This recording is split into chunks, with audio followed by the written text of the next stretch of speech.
Welcome, ladies and gentlemen. Today we're going to take a look at our Stamina Sorc two-hander PvE build for Clockwork City. I do have a written guide on my website. We'll put the link into the description. So I just want to show the basic stuff in the first part, and in the second part I'm going to show you the rotation. We're using the Warrior Mundus Stone. In terms of race, I highly recommend being a red guard because sustaining is a little bit difficult here in some situations. So this adrenaline rush really helps. You also get 10% more max stam and a little bit stamina recovery. In terms of buff food, you can use Braised Rabbit, like gives you max health and max stamina. If you want, you also could run Dubious Cameron Throne this here to give you more stamina recovery, so it's easier to sustain, but then you have to make sure to put some extra points into the health attribute. Otherwise you will drop too low in health and most likely die. Potions, use the weapon, power pots, brutality and savagery. Gives also stamina back, so it really helps. Now in terms of gear, basically I have 3 pieces Vicious Ophidian here, 5 pieces Automaton and 2 pieces Storm Fist. So there's a few options, like I have also different gear setups on my website. You could also run 5 Vicious, so just run 2 Vicious pieces here instead of Storm Fist, for example. That also works. You could also run Hunting's Rage instead of Automaton, but as you see, like all our abilities are physical damage except for the poison injection, but everything else is physical damage. That's why Automaton will be a little bit better. But the different, like, Automaton gives you 400 weapon damage. Hunting's Rage gives you like 299, so there's not a huge difference. This is all medium, and 1 heavy. You could run 7 medium to get a little bit more cost reduction, or a 5-1-1 setup, so 5 medium, 1 heavy, 1 light to get a little bit more resources. I like Storm Fist. First off, it deals actually really good damage and it has a stamina recovery bonus, so when I use a potion we sit at like 1.1k stamina recovery, which is nice. And also it has a shock component to it, so one of our implosion here, so it actually can proc disintegration. Very rarely, but it can happen, so it's actually cool. You can also run Valley Ref if you want to, up to you. Now, weapons. Like this is the Master two-hander. We have it Nernhone with a weapon damage enchant. This got buffed quite hard, so you're gonna hit really hard in AoE situations. Now you see, increases the direct damage cleave deals by 1.5k for each enemy, up to a maximum of 9k increased damage. This hits insanely hard, like it's really strong in combination with Brawler here. Like you will see, if you hit several targets, gonna insane. Then we have the Maelstrom Bow, Nernhoned with poisons here. Now if you don't want to run poisons because they're maybe expensive, you could swap the weapon damage enchantment to the back bar and run a poison enchantment on the front bar. That's your second option. If you don't have those weapons, like the Master two-hander, it drops in Dragon's Arena. You should be able to get it. It's 4-man content, and the Maelstrom is in Maelstrom Arena, can be kind of pain in the ass, but now we can actually transmute, so Nernhone trade is pretty easy to get. Same with the Master Greatsword. If you don't have those, on my website there's alternative setups. Please also make sure to not forget to subscribe. I will upload more of those videos in the future. So here again, pretty standard setup. I just want to talk about piercing. Depends how optimized your group is. Maybe you need to put less points into piercing. Bosses have 18.2k resistance, so maybe you already hit the resistance cap with only 20 points into piercing. You need to calculate that yourself. Other things, pretty standard setups. We're doing heavy attack, so I just put the 100 here. And 64 mooncalf, so we get nice recovery. And here it's always the same. It's also on my website, the CP setup. Abilities, so we have Brawler on the front bar. This is really nice, and like I said, with the Master two-hander, it just hits insanely hard. Oh, maybe another thing to mention, I almost forgot that. About the Asylum two-hander. So, what does this do? When you deal damage with reverse slash, you generate up to 15 ultimate. So this can be really strong. I prefer using this because usually there is also ads on boss fights. The Master two-hander is really strong on trash fights, and when there is also other ads. So maybe 2-3 other mobs plus the main boss. If there's only one boss, the main boss, then the Asylum, Perfect, Great, or like just the imperfect one will be better. There's basically zero difference between perfect and imperfect. And especially if the execute phase lasts long, for example, like in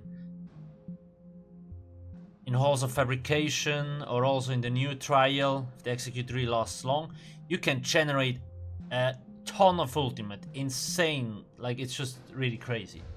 So you can pop ultimates quite often, so that's actually really nice. So I definitely recommend testing out both Master two-hander and the Asylum. Definitely worth a shot. Okay, about skills, Brawler here. Now I use Brawler because it gives me a damage shield. So the main problem about two-handers is they don't have damage mitigation. Dual wield has Deadly Cloak. 25% free damage, AoE damage mitigation. It feels more like 50 or 75% to be honest.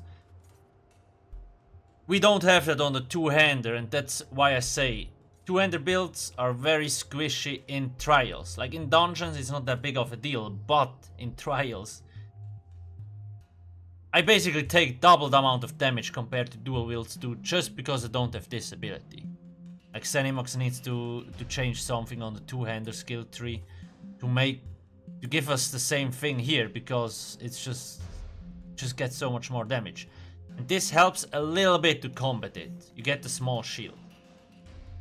And it's actually a pretty big shield if you hit several targets.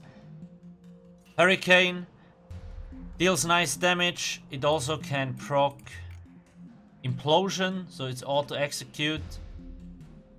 And it gives us physical and spell resistance, plus a little bit movement speed.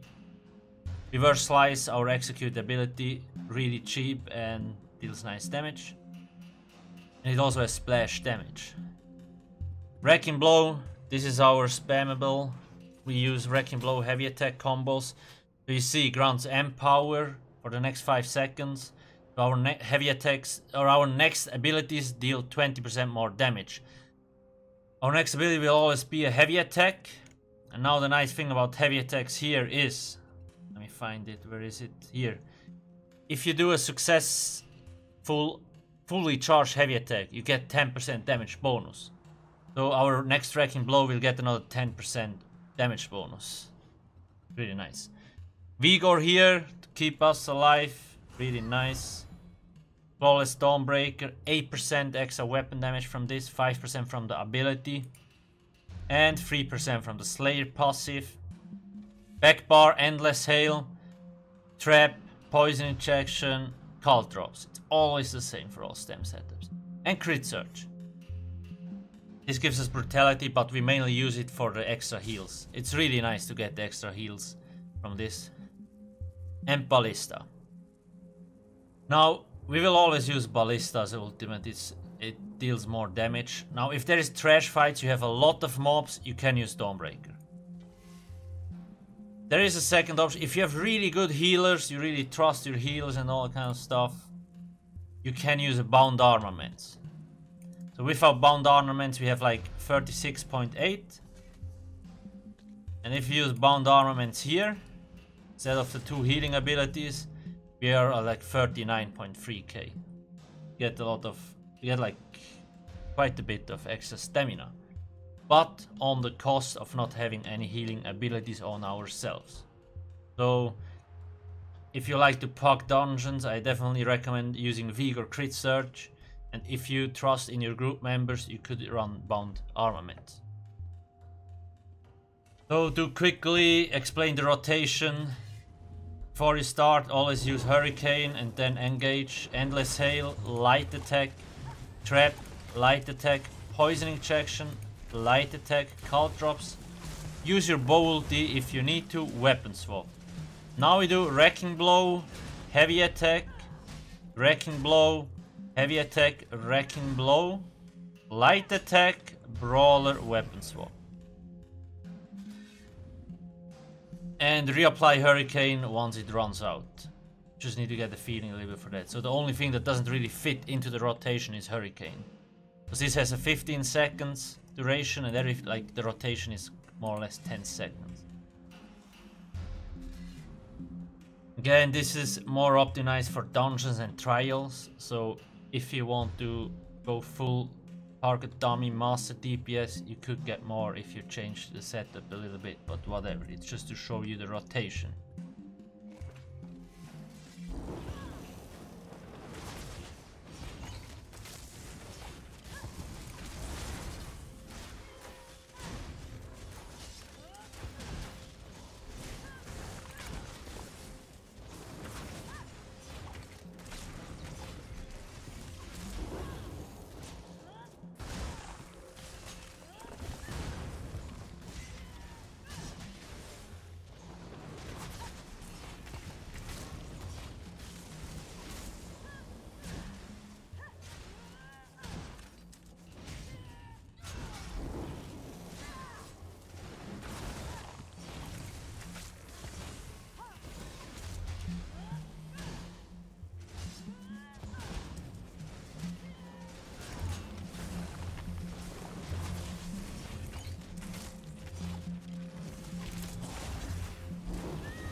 Okay.